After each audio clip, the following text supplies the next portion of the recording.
I would normally do an intro here, but I'm going to bring Amanda in with the pom-pom straight away. Amanda, how are you? That is one hell of an entrance. Thank you. Happy Lupus Awareness Month. Happy Mental Health Awareness Month. And is it also Arthritis Awareness? It's also Arthritis Awareness Month as well. It's a very busy month for you, and me, as I'm sure it is you as well. It's a beautiful day. It's a great evening, I guess, in the UK, and I'm really honored and proud to be part of your team, invited here. I appreciate your time, and thank you for the invitation so I can share. Thank you. And like I say, you've been waiting a long while when you signed up. So like I say, we've changed systems, everything. We're all glossy now. No. I wanted Lupus Awareness Month. I wanted to wear purple. Appreciate it. Yeah, I should have wore purple. I've got a purple down the bottom corner, and I've got purple lights behind me. Yeah, but I forgot my purple t-shirt. So, guys, for anyone that isn't familiar with Amanda's work, I did have an awesome little introduction, but the pom-poms looked so amazing. I felt like I had to bring early. But I would have said that you're an absolute rock star of the advocacy space, and somebody that from the day one of me sort of advocating, I just seem to come across your name with a handful of others doing things way ahead of, before people cottoned on to the importance of that sort of patient leader work.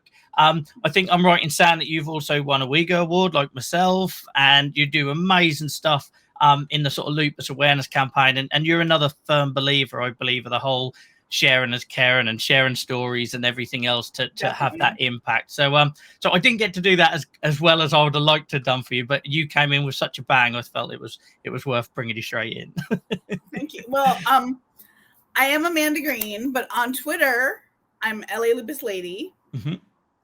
And on Instagram I'm just Miss Amanda Greene, MS Amanda Greene, no spaces, nothing. So I'm pretty active on Twitter and Instagram, talking about lupus awareness pretty much 365, 24/7, because when you live with lupus, it's not just May. But this May, I am proud to say that I have received a Healthy Voices Impact Fund grant.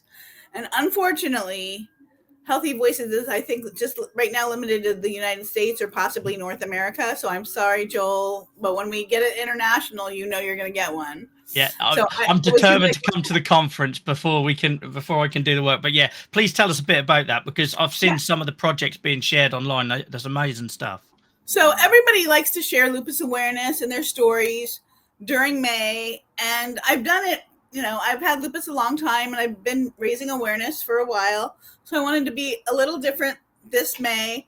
And I wanted to share that how something that has worked for me could possibly help me raise awareness, because, awareness is boring. If you want to, not boring, but facts are facts. Yeah. Unfortunately, lupus is a complex chronic autoimmune disease. There's no cure. 90% of the patients are women. And there's a lot of joint pain involved. There's a lot of fatigue involved. But I found slime. Tell us more. Way. I might be talking about the facts, but you might be a little distracted, but the facts might stick with you. And if you notice right now with a little blue and red, hopefully it will be transforming into purple for lupus awareness. It's almost like you got this all planned out, Amanda. Well, I like to say lupus awareness is fun. Raising awareness is fun. Yeah. Living with lupus, not so much. It's not fun.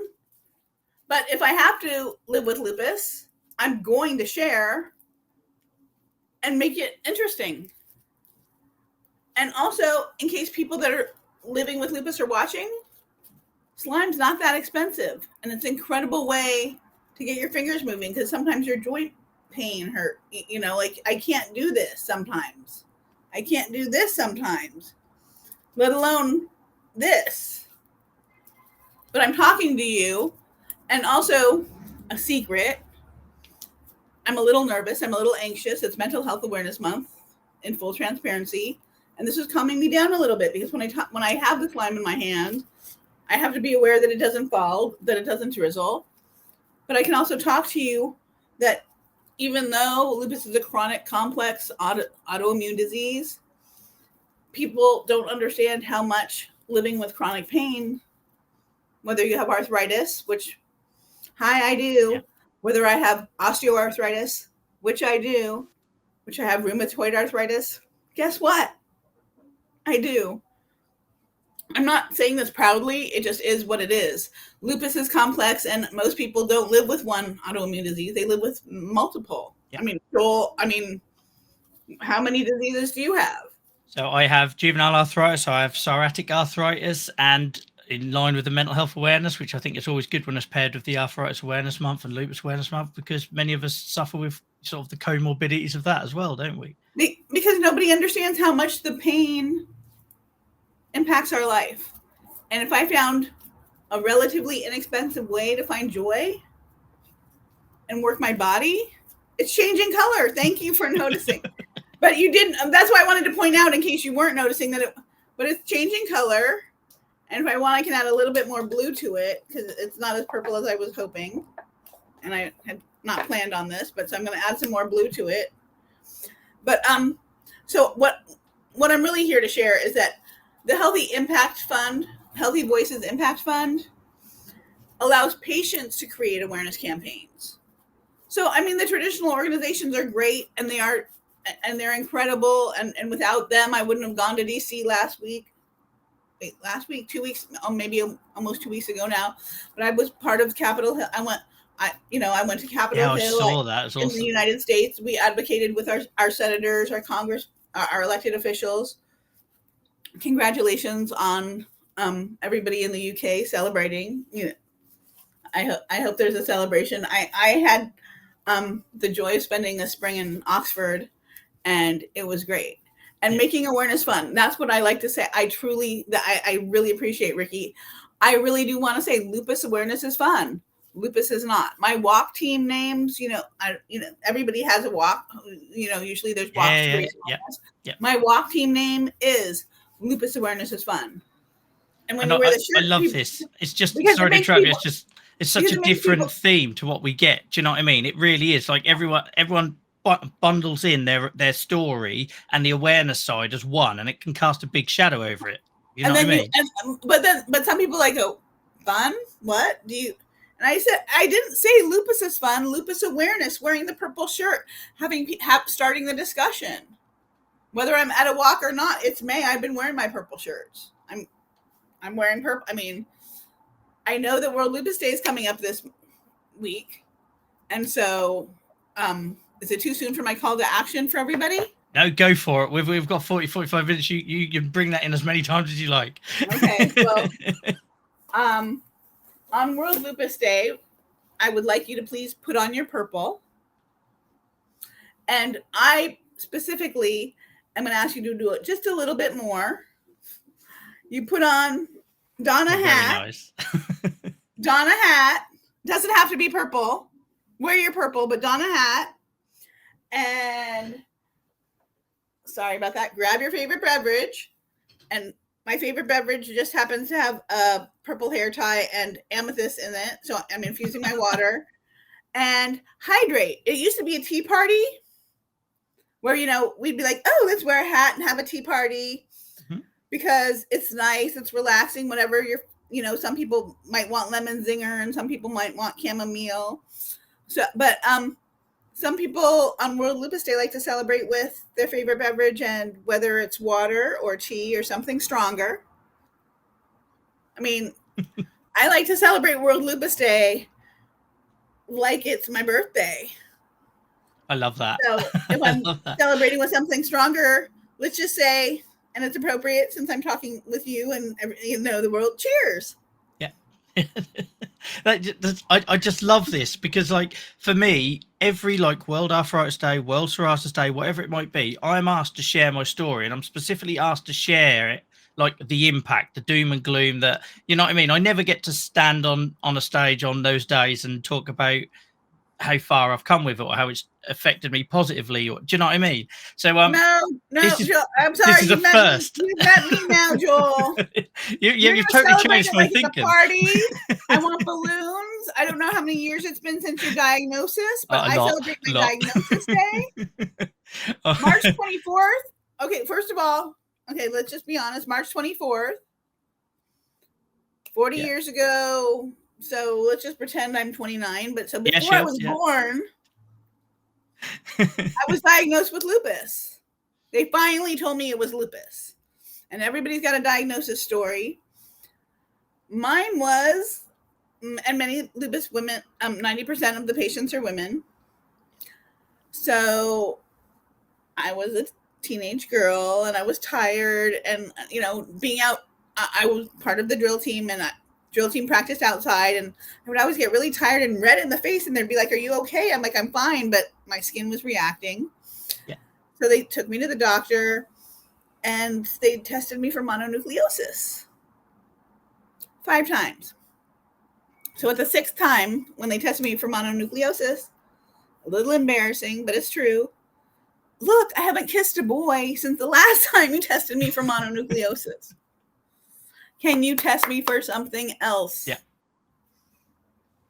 Instead of testing me for something else, the nurse wrote down that I was anxious and depressed. Helpful. Cut to, they sent me to a teen psychologist, psychiatrist.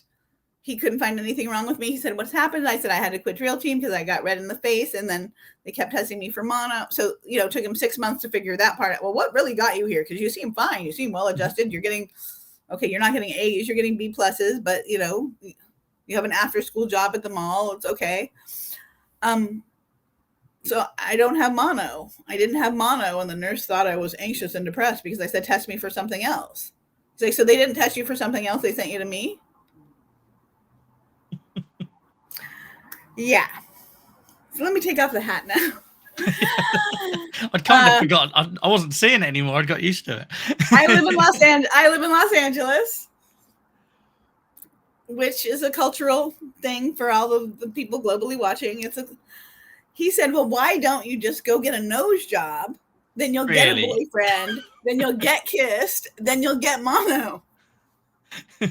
As a British person, that's just like mind blowing that they would say that to a young person. I don't know what kind of language I'm allowed to use here, so I'm going to just say you can't make this up. No, you couldn't. You literally couldn't. That's wild. Absolutely wild. So my mom, okay, I mean, I didn't have a huge nose, but I had I ended up eventually, when I was healthy enough, I did get a nose job. This is not right. I wasn't born this way. I was born, you know what? The preoperative blood work came back for the plastic surgery, and he said, "You could bleed out on the table on a selective surgery for acute nose. I'm not going to do that. Go back to your doctors and figure out what this is." It took that for somebody to do the tests needed to spot it in the blood work. And because there's certain songs and music I find very healing. I don't know about you, but like, you know, it can either help me if I'm in pain. There's certain relaxing songs I need. Oh, yes. The music is very important. And when, you know, how like you're sitting in the lab work. So before I got the lab work, one of the lab, you know how labs have initials. One was PTT. So my PTT came back funky. But when I saw the PTT, I'm like, "Oh, pretty terrific thing. That's what I'll be after I get my nose job." My mom's like, "What?" I'm like, "Because PYT, the Michael Jackson song, was popular at the time. Pretty young thing." Okay. And as we now know, Michael Jackson did have a form of lupus. Yes, you know, I forgot about that. I remember hearing that documentary. Just because a lot of people like, "Oh, I don't know what, you know, lupus isn't that known." Well, Michael Jackson has lupus. Seal has lupus. Nick Cannon has lupus. And these are men with lupus. Yeah. 90% of the lupus patients are women. Tony Braxton has lupus. And since we're on YouTube, if you do follow me, I believe I'm Amanda Greene, or LA Lupus Lady. But the very first time Tony Braxton revealed she had lupus was at a Lupus LA event, and I recorded it for YouTube, and no other media was there. Awesome. So when Rolling Stone announced that Tony Braxton had lupus, the clip of "I have lupus, guys. This is what lupus looks like." I was the photographer. So I can actually say, as part of my lupus advocacy, yes, I won a WeGo Health Award for collaborating, you know, as a patient collaborator. I'm currently enjoying a Healthy Voices Impact Fund, but I can also say, hey, I've been credited as a videographer for Rolling Stone. Thanks to Tony Braxton. The video is very old, and if you want, I mean, I did do a lot of lupus videos back in the day. The editing is vintage, but when you've had lupus 29, let's just say more than 40 years, but when I'm 29, so you know, I'm not going to say that. I am 55. I'm 55 years old. I've had lupus 40 years. Systemic lupus erythematosus. And I also, on top of the arthritis, I live with fibromyalgia. And because I live in so much pain and fatigue is a part of my daily life, as well as many other symptoms, I'm really excited to be here to share my story with Joel. Yeah, it's all, and you're so refreshing as well. Like I say, maybe it's a UK thing, but like it's all about sharing the story, sharing the impact. To have somebody come on and share the positive side and almost celebrate that. What I would want to just ask you at this point, if we can, like we have lots of people here from like various arthritis backgrounds and fibro and all this sort of thing, but I just realized. Sorry. Yeah. But I realize there might be a lot of people on here that maybe haven't come across lupus a great deal. I know it is one of those, I don't know why, you might know better than me and maybe can include that in your answer, but it seems like one of those ones where you're having that conversation about autoimmune diseases and stuff. It kind of just doesn't always get pulled into that conversation. So could you 90% of the patients are women. Yeah, well, yeah, mate. Yeah, I never considered that. Yep, true. Never considered that. 90%, close to 80% are women of color. Yeah, yeah. I'm just stating facts. Then, to your question, perhaps there's a stigma of women's healthcare. Perhaps there's a women of diversity in healthcare access. Yeah. So. Could you maybe just give a explanation about like what lupus is and how it impacts you? So I think that might help some of the people in the audience who this was first time maybe have heard of it. Well, and another reason why lupus is so hard to discuss is to understand it, and why the lupus research is so hard is that no two lupus patients are alike. There's some common symptoms that most people have: fatigue, most people have joint pain. Not everybody has hair loss, but some people do. And I know it doesn't, you look like, yeah, this woman doesn't have hair loss. It's like, I have hair loss. I've had clumps of hair fall out. I have organ involvement. And then when you say organ involvement, for me, my organs that are involved are my heart, my kidneys, I don't want to just say my stomach, but like the gastric system. Mm-hmm. Is extremely sensitive to food.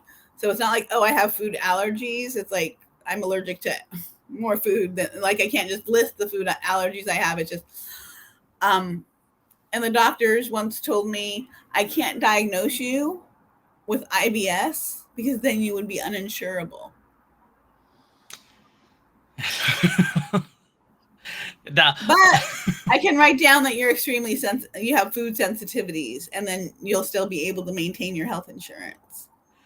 We could be here all night if I started asking. With complex chronic illnesses, whether it's lupus, which I will explain a little bit more, it's one of it's an autoimmune disease, but it is not like AIDS. It is almost, as my doctor said, like the opposite of AIDS. It's like the other side of the coin.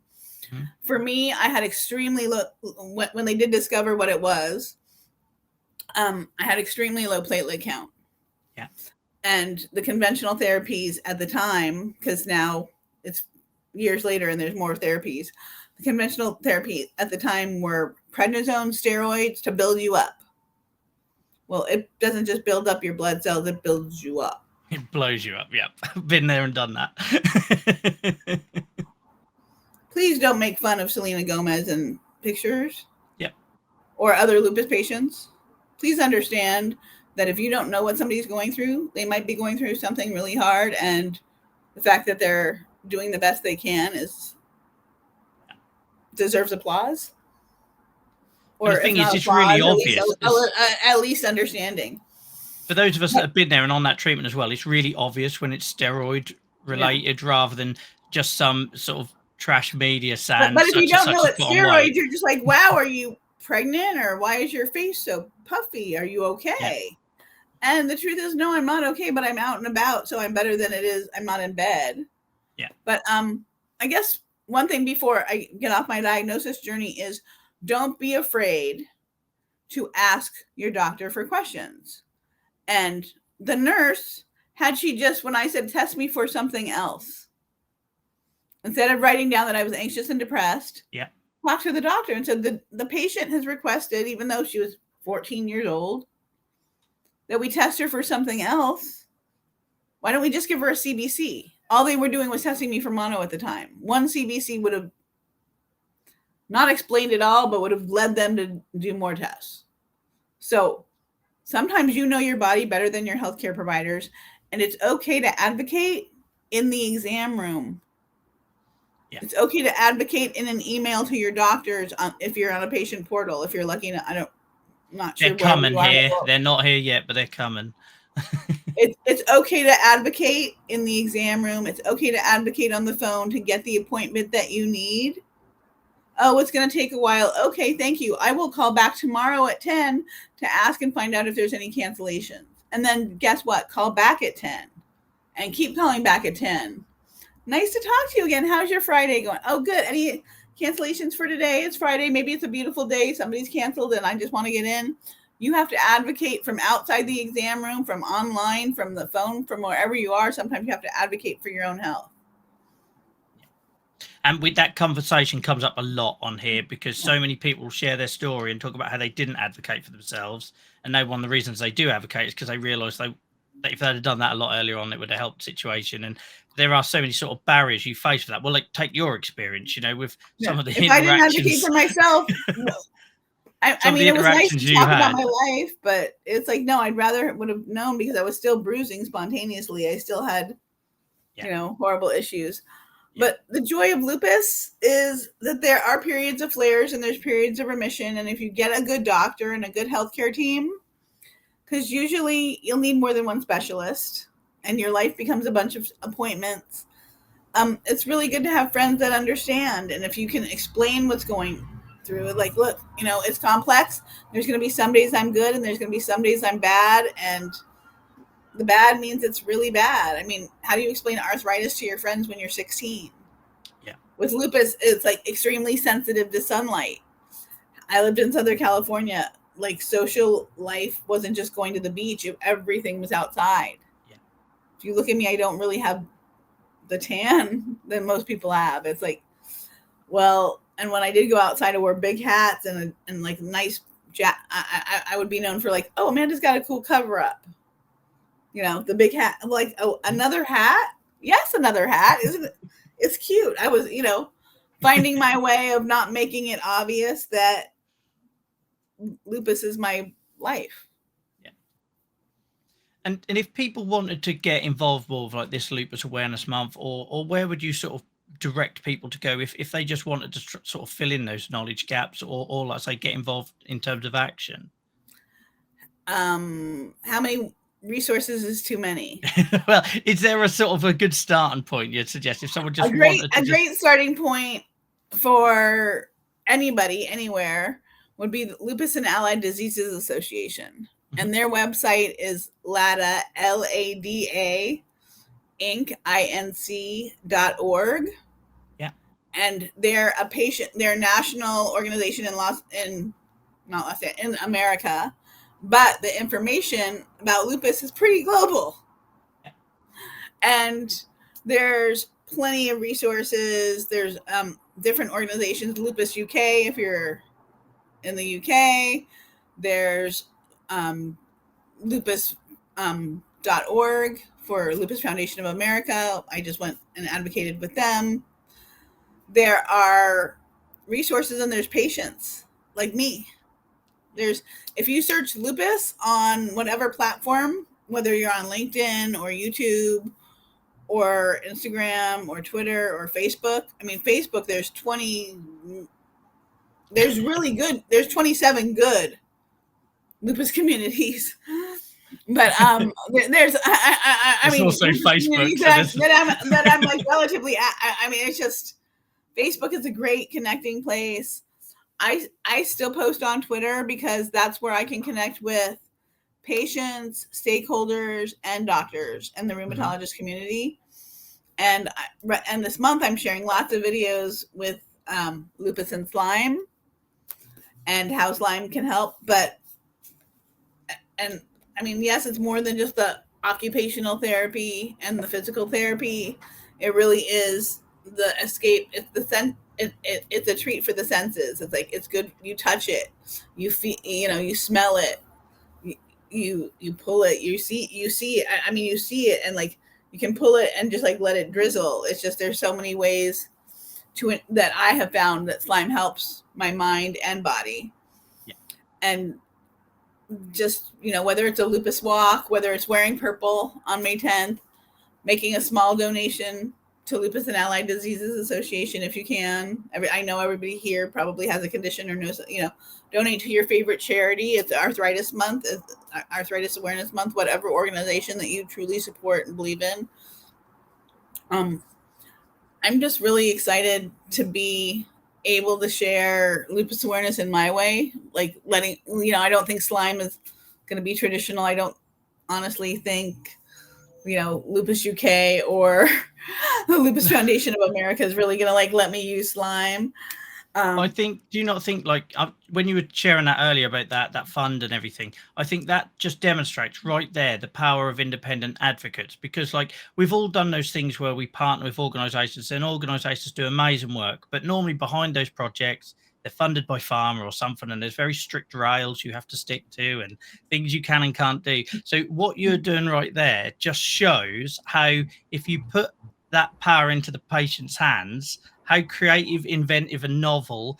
And I guarantee you there'll be people watching this show that will remember this that you've done tonight, than somebody we've had on who's had a massive backing from an organization, but it's another sterile, similar delivery kind of method. I don't think I'm unfair in saying that, am I? Just, for me, it just highlights the power of the independent, And also, if you're a patient in America, or if you know somebody in America, the Healthy Voices Impact Fund for next year, applications are available now.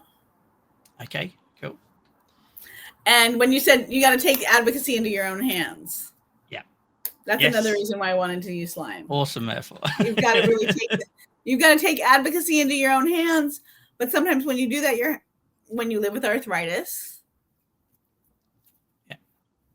definitely helps. You really need to take your healthcare into your own hands, because if you're not healthy enough to do the advocacy, maybe I wouldn't have been able to go to DC. I honestly believe slime helped me get healthy enough to walk and move my body. And if you're on Instagram at Miss Amanda Greene, MSAMA, I know how to spell my name, right? AMA. Brain fog is real. MSAMANDAGREENE. I actually used part of my Impact Fund grant to choreograph a slime dance. I don't know if you remember what slam dancing was. I do, yeah. Back in the day, or maybe you've heard about it from your parents or grandparents, depending on how old you are.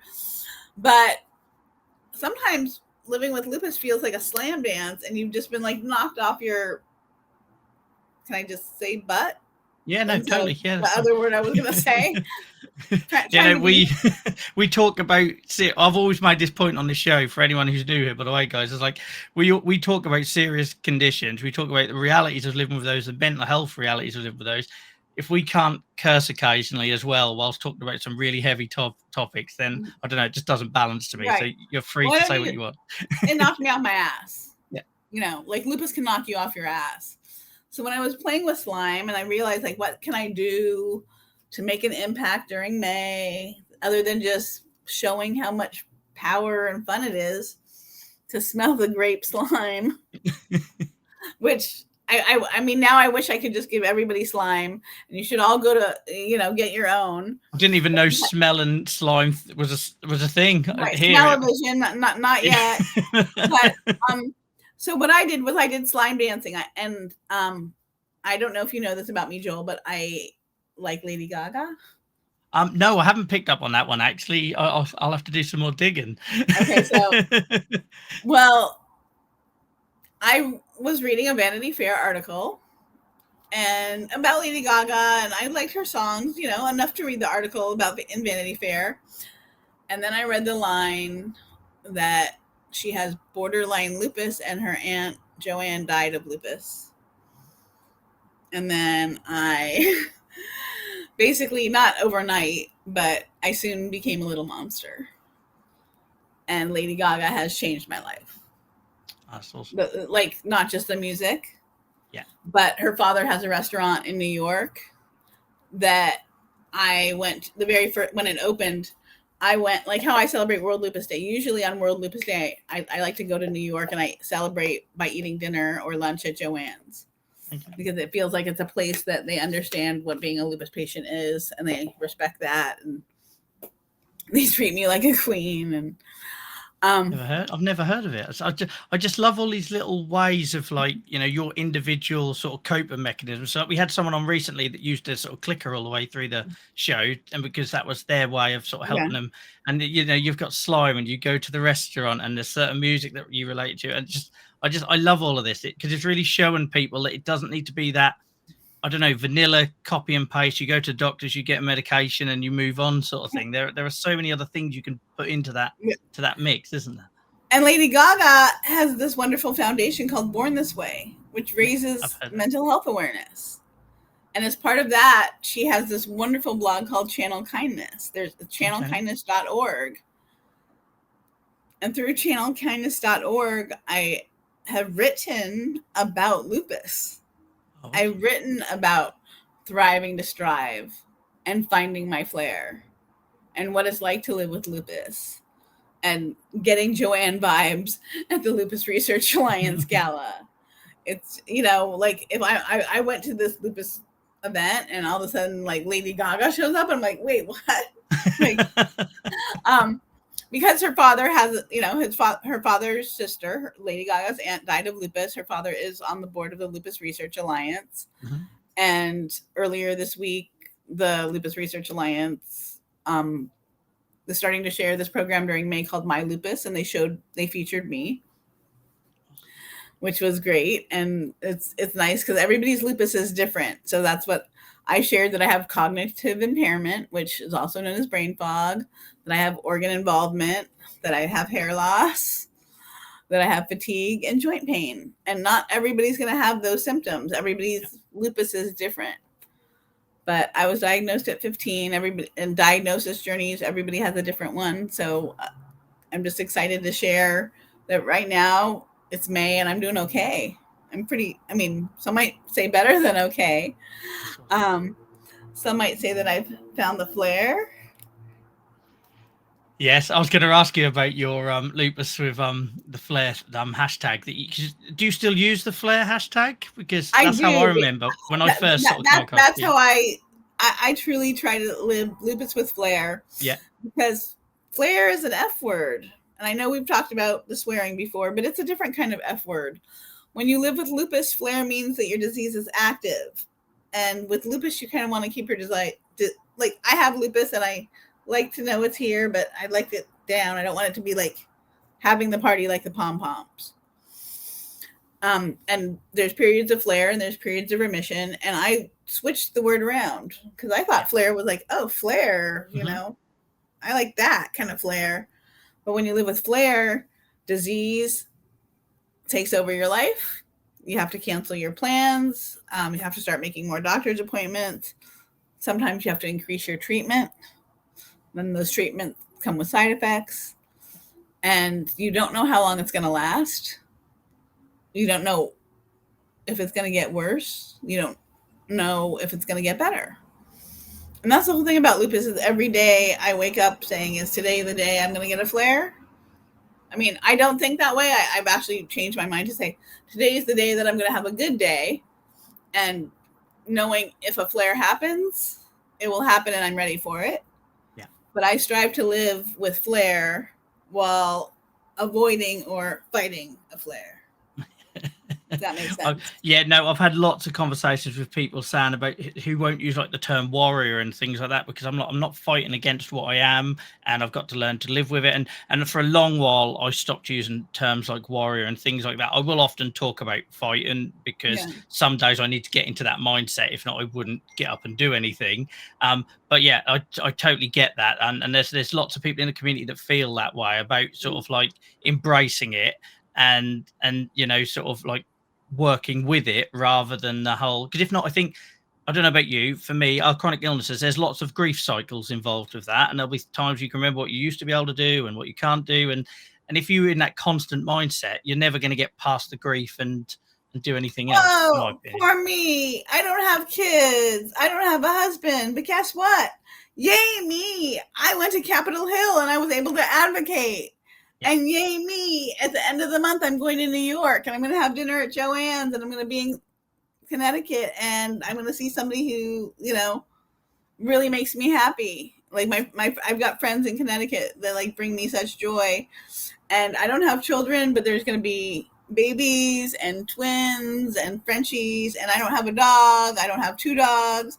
I don't have 1 kid. I don't have 3 kids. But guess what? I get to borrow my friends' kids, and I get to borrow my friends' dogs, get totally exhausted, and then I get to come home and rest. Yeah. Oh, but there are people that are lupus moms and moms with arthritis and moms with fibromyalgia, and I understand that. I can't understand that. I honestly can't. But I know that I'm already like after this, I'm doing what I can during May, but I'm getting ready to celebrate the end of May with my friends, with my family, and at Joanne's with a wonderful meal. And, you know, maybe I'll write another article for Joanne for Channel Kindness and thank Lady Gaga for having this incredible restaurant that makes me feel like it's a safe place to celebrate who I am. It just goes to show that how personal those journeys are, though. Do you know what I mean? And everyone's got their own preferences, and there's something we need to remind organisations when they're sort of releasing resources and support, and that everyone's got their own view on what their journey looks like to them and what their desirable outcomes are. So yeah, thank you for giving a different side to the coin that we often get on the show. I'm conscious of your time, and I know you were really keen to talk about, if we had time, like clinical trials, I believe. Is that, is that something you want to drop in and tell us a bit more about? Because it's something that really doesn't come up on this show very often. So wow. Yeah, no, it just doesn't. So, all ears. Well, if you live with lupus or arthritis, whatever you live with, if you want to improve treatments, it starts with you. Yeah.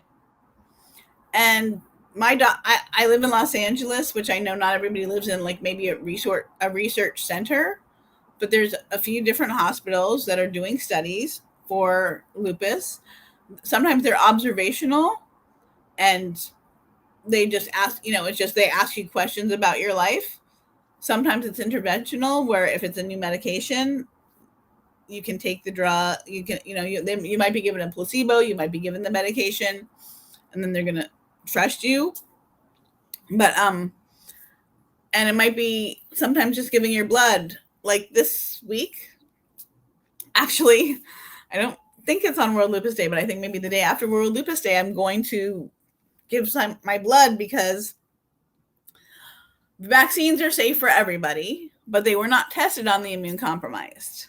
Mm-hmm. So after market, they still want to know, how are the immune compromised dealing with their COVID booster, you know, vaccines and boosters. So I am in a study. I hope I'm not violating. I'm not going to say what it's called or anything. I don't want to get in trouble. I don't want to. Previous experience tells me you're probably best not to. All right. Yeah. Where basically I'm donating my blood every 3 months, and I donated knowing that they were doing the lab work. I gave my lab work before I got vaccinated, 1 week after my vaccine, 2 weeks after my vaccine, 1 month after my vaccine, 3 months after the vaccine, and then after the second, you know, and then after the booster, you know, the first 2. And then I have been part of the clinical trial, and they keep saying, if you want to, we're doing long-term studies and you seem to be participating and willing to give us your blood. Yeah, I mean, that seems like vampire. They're not vampires, I promise. but clinical trials wherever you live, whatever you have, you can help. And whether you fit into the trial or not, maybe somebody in your community does. And sharing what clinical trials are available is really important for advocates and people living with our disease to improve the state of our disease. Because when I was first diagnosed, there were 0 treatments for lupus. They were, really, yeah. I mean, hydroxychloroquine is originally a malaria drug, and yes, it works for many lupus patients, but it was not created for lupus patients. And due to clinical trials and people, not like me, but people who have volunteered for clinical trials, so people like me, clinical trial volunteers, there are now 3 drugs for lupus.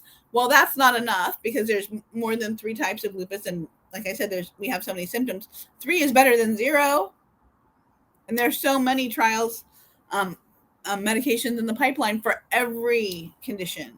So clinical trials, I think, if you're into it, you want to do a little bit more, talk to your doctor, say, hey, do you know of any clinical trials I can participate in that I might qualify for? There's websites, and I don't want to just give the one for America, but clinicaltrials.org, I believe, is a really good website. I participated with the many clinical trials. There's so many ways you can help. And you're like, oh, I don't want to be potent prodded. I don't want to be given a new medication. There's still ways where your patient experience can help. Yeah. Even if like a drug is like getting new marketing, a new labeling, sometimes they need patients to just say, oh, this is understandable. Like, I understand the directions. And that is considered a clinical trial. You can do they call them focus groups over here, and I do a lot of those. And what I would say with those guys, that's why I was gonna say the terms might be different. Yeah, they're gonna be a little bit different. Like where I'll be asked about, like a biologic pen injector shape or size or whatever. But again, I think it's really important, guys, while we're on this subject, is like to keep pushing for that stuff to come from the patients, because how a lot of those come up here in the UK, it might be different in America. Patient perspective. Yeah, patient perspective, but a lot of them, though, the pharma groups will go to the organisations who will then go to their same pool of 2 or 3 sort of reliable people. And I'm in them pools, but I don't speak for a whole community. They need to include a group. So yeah, guys, if you want to get involved, then yeah, you need to be listening to what Amanda's saying here, because that's has a real impact down the line, doesn't it? It generally has a real impact down the line. Is there any other suggestions on that topic, like where you think people could get involved? Like if it doesn't, like I say, we've talked about focus groups and you've talked about clinical trials where you do get poked and prodded. Is there any sort of other thing in that space where maybe people could, whether it's like reviewing literature or all that other stuff? I don't know about the world, but in America, sometimes the leading pharmaceutical companies have patient advisory councils. Yes, yeah. And that is one way where some people might be anti-pharma, but if you collaborate with pharma, that's one huge way to impact change. I mean, I went to Capitol Hill one day, and that's one way to advocate for change legally and access and all that stuff. But another way to really advocate change is from within, working with the people that are treating us, letting them know what we really experience, letting them know what we think about, what we feel, and how they can truly improve our quality of life if they do things, if you just shift a little bit. Yeah. And that you used the word collaborate, and I've said it before on this show, and I'll say it again, guys. It's really important to remember, like, you've got to work with them. Shouting and screaming and doctor bashing and all that sort of thing will literally get us nowhere, as in terms of involvement of patients and co-production and everything else. And if you have a chronic illness, kindness matters, because I know you might be in a lot of pain when you call the doctor's office, but the woman or man who answers the doctor's phone is the one who's going to get you in. So if you're not having a good day and you need to get a squeezed in appointment, hi, Michelle, how is your day going? Yeah. Really sorry to bother you. I am not doing that good. I'm not doing that well. And I would really like to see the doctor as soon as possible. I know you're busy. I know he's swamped. He or she is swamped. Yeah. But is there anything you can do? And the truth is you don't pull that every month. Obviously, hopefully you schedule or when you have your appointments. But if you need help, they're the ones who are going to get you in to see the doctor. Yeah. And it's much better than an emergency ambulance visit to, to the hospital. Yeah. As somebody that I have a real bugbear about, you'll get an Instagram account pop up, call themselves an advocate or a patient leader, and all they do is bash. Like if you really want to be an advocate and you really want to make change, listen to what Amanda's saying, listen to what I'm saying, and that whole like be part of the solution, collaborate, co-produce, work with the system to try and fix the system. Because I think constantly button up against it. Because I'm only saying this, by the way, Amanda, because I've had a stream of DMs this week, an absolute stream. I posted about how my appointment had been cancelled, and the amount of screaming and I got in my DMs about change doctor, demand this, demand that, and it's not the doctor. The doctors are not cancelling the appointments. How it worked a bit differently in the UK, I appreciate, to America. It's that the system is creaking so much that they physically can't fit everything in. Like chronic illness is a full-time job because our health is one thing, but then like, okay, well, I'm doing good. I'm doing well. I'm having an okay day today. So what appointments do I have in the next month? Are they confirmed? Do I need approval from my insurance for a certain procedure? And then make sure you have the approval. And then can I get your phone number on the day of the exam? So I can make sure that if there's a problem, I have somebody's phone number to call, not just the 800 number. So I'm going to be on hold for 20 minutes when the exam is only 20 minutes. And then I'm missing there's different ways to advocate. I don't want to be somebody negative all the time, but you've got to accentuate the positive. It's Lupus Awareness Month. Yeah. You have certainly accentuated the positive. Don your hat. Drink, whatever wear your purple on May 10th. If you can, wear your hat and enjoy your favorite beverage. I'm loving the amethyst in the bottle, by the way. That's like such detail. It infuses my water, I think. Even if it doesn't, it's pretty.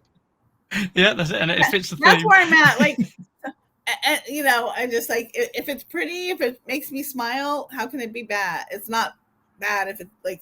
This hat. Are you serious right now? Like, I think you work out. You're better than me. Only people in Manchester wear hats like that in this country, but it works for you. Okay, trying to get tickets to Wrexham versus the LA Galaxy.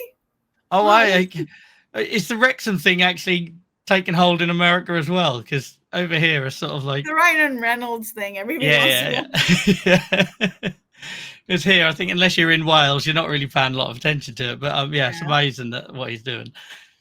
Okay, so my battery just says I'm running low. Can you hang on 2 seconds while I actually plug it in? Because I thought it was plugged in. I do not want to lose you. Guys, keep talking in chat. Lupus awareness was fun. Yeah. The reality of lupus patients are... To avoid Amanda feeling like she has to break into a dance to kill time, please put some comments in chat if anyone's got anything to say. Amanda, are you happy to take a few questions before we? Of course, let's have a dance break. So while Amanda's dancing, if anyone has any questions in chat, please do let us know and we'll feature them. While we're waiting for any to come through, Amanda, I'd want to say is like for me, thank you for not just the positive stuff, but also the educate and fill in a few gaps because I'm in the autoimmune arthritis space, but lupus is something... We are in the autoimmune arthritis space. Yes. But I don't have that much exposure to lupus. Like you'll see the butterfly rash posters on the waiting room wall and stuff like that. But we've not had that conversation on here before. We've not had too many people in our community talk about it. So I really appreciate you sharing. It's kind of like how the lupus community has embraced butterflies. That's kind of what I did with flare. Because the butterfly rash starts on your nose and goes across your cheeks and sometimes all the way across your face. And it's raised red bumps. And it's not pretty. It's not like a butterfly is on your face. And just so like that, I switched flare. I've never heard of lupus before tonight. So thank you for teaching me a little bit about it and making me aware of it. I'll be sure to do more research. Thank you, and keep doing what you're doing. Thank you, Ricky. If you want to know more about lupus, I don't want to say just Google it. There are plenty of resources, reach out to me. I'm on Twitter at LA Lupus Lady. I'm on Instagram at Miss Amanda Greene. Joel knows how to contact me. You want the hat? You can't have. Look, I would say come and get it. There is no way you're getting near cheeks on a 10-hour flight to LA. I know that much right now. If you connect with me, I'll give you the Amazon link. And guys, anyone watching this back or listening to this back on the podcast, I will put links to all of I can't promise I'll put links to everything in the show notes because we have covered an awful lot, but there'll be Amanda's contact details. There'll be some of the main lupus sites that we've mentioned, and also communicate with your doctor, communicate with your healthcare team, and it's okay to advocate in the exam room. It's okay to ask for what you need. Really what's my best dance move? It's a slime dance, baby.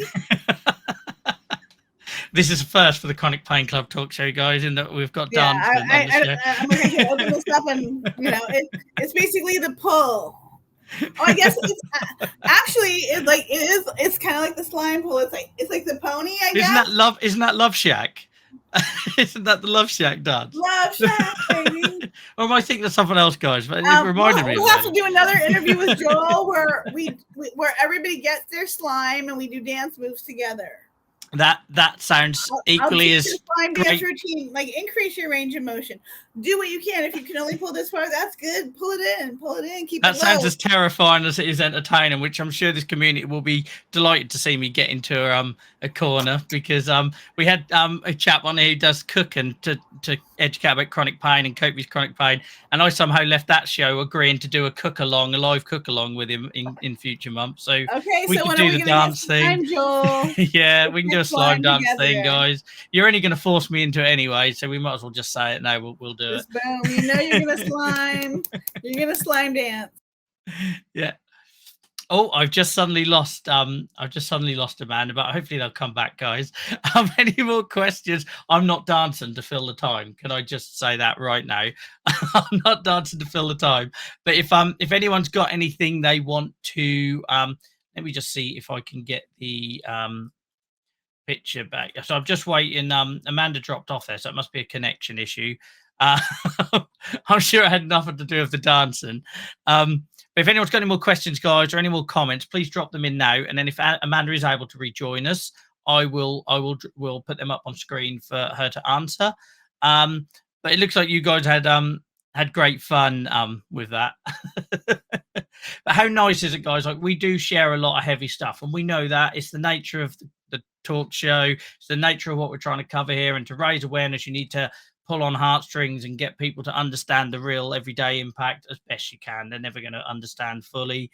But, we get people, we have to get people to understand that. So have somebody come on like Amanda and share that, the other side to that, and the embracing it. Like, it makes me feel like I need to do more. I know that much on that side of things, because, my go-to, being somebody who's quite creative and I use words and stuff like that, you can really you can give people a gut punch, through words, talking about the bad days and that. And it's already got me thinking, how can I do stuff around the good side, and I know we do the Twitch stuff, and you could say that's positive. Anyone that's new here, by the way, twitch.tv/Joel vs Arthritis, if you want to get involved and play games with a lot of the guys you're seeing here in chat tonight. But yeah, I don't know what happened to Amanda's connection there. We've gone past 8 o'clock anyway. Let me just see if I can they're not with us in the stream at the moment or in the green room. So I'll assume that's a connection issue. What are we doing here? Let me get my screen sorted. That's a bit better. That's very interesting. It was interesting, guys. It was awesome. It was awesome. And like I say, it was a nice change of pace. It was a really nice change of pace, because I'm well aware when we cover some of the stuff we do on the show on a Sunday night, it's not always the best time. People are going into their Mondays. They might already be worrying, stressing, etc. about their chronic illness, and then somebody comes on and shares something quite deep. Not happening, Simon. I'm not dancing at all. I can't dance. I grew up through all my teens and my 20s playing in a band, and I had a guitar in my hand and a microphone, and therefore I never had to learn to dance, because, not being funny, if you're on stage with a guitar around your neck, you don't need to dance afterwards. to do what you need to do. So I never had to learn to dance. So my idea of dancing is like proper dad dancing, can of beer in one hand and thumb and belt buckle in the other, because I have no idea what to do, and then just move my shoulders. That is literally it. I've never been able to dance. My brother tried to teach me moves like the lawnmower and reversing the tractor and, and all them other things. Not happening. Not happening. Punky said to me at the start that she seems more optimistic than anyone on Dank on that tree. That is true, yeah, on Minecraft and in Britain as well, both islands.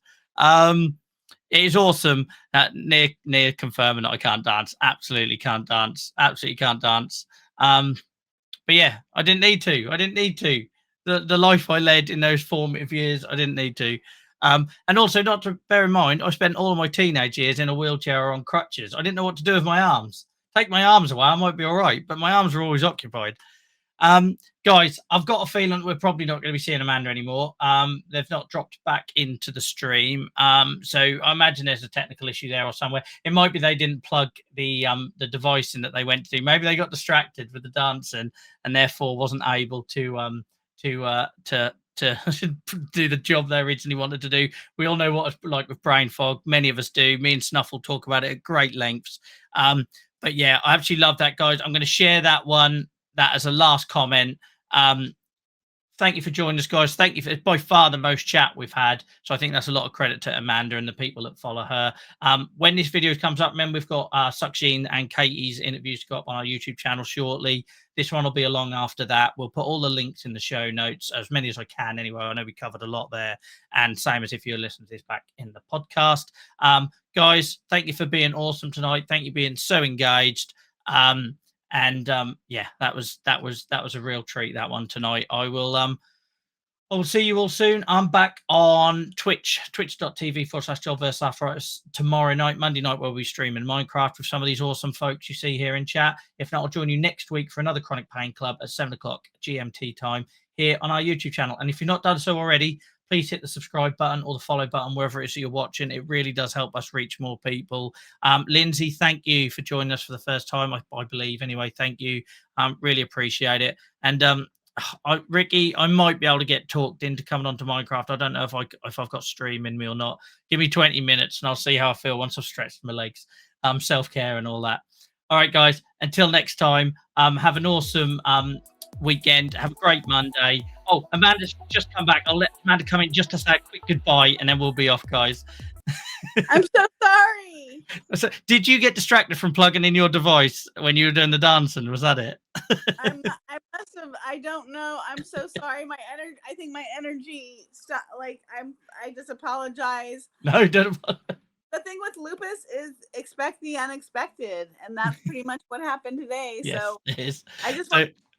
I'm so glad I got back in time to say thank you so much for this opportunity to share. Please connect with me. I mean, Joel and I were connected, but I'm on Twitter at LA Lupus Lady all month long. I don't want to share any secrets, but I'll drop the bomb here. I'm going to get slimed on World Lupus Day. You don't want to. On Instagram, I'm Miss Amanda Greene, MS Amanda Greene, GREENE. Thank you so much for everything that you guys have done. If there's anything I can do for you individually, one-on-one, whether you have lupus, osteoarthritis, rheumatoid arthritis, fibromyalgia, mental health. We'll have to get you back to talk about those other conditions, definitely, and living with multiples. Happy to share. I'm not necessarily going to promise you the purple hat, though, because no. It's World Lupus Day week, and I'm really excited. But thank you so much for this opportunity, Joel, and the work you're doing for the Chronic Pain Club is just outstanding, and I'm so honored, truly, to have been a part of it. I'm glad that everybody knows. Let's just say it. Shit happens, and plan for the unexpected when you live with chronic pain, and appreciate the work that Joel is doing for the community, because I'm truly grateful. Thank you. It would be nothing without people like you joining us to talk, Amanda. So thank you for your time. Thank you for coming back to say a quick goodbye. Enjoy your slime. Enjoy your slime. I think Amazon sales in slime have just gone through the roof whilst we've been online. I personally like Slomoo, SLOMOO. Okay. time. There you go, guys. You got your link now. And yeah, thank you so much, Amanda. Really appreciate it. Enjoy the rest of your day. There might be a discount code for slime coming at me this week. All right. Okay. Well, watch your socials then for that. If you want me to share, if you do get something, send it over to me and I'll share it with the community during the week. Oh, of course. Thank you so much. I really, truly am grateful for all that you do for the community, and especially for letting me share my story. It's my pleasure. My pleasure. Thanks for joining us. Have a good day, Amanda, where you are. And yeah, and enjoy Los Angeles. Always. See you later. Hats off to Joel. On that note, guys, see you all later. Goodbye.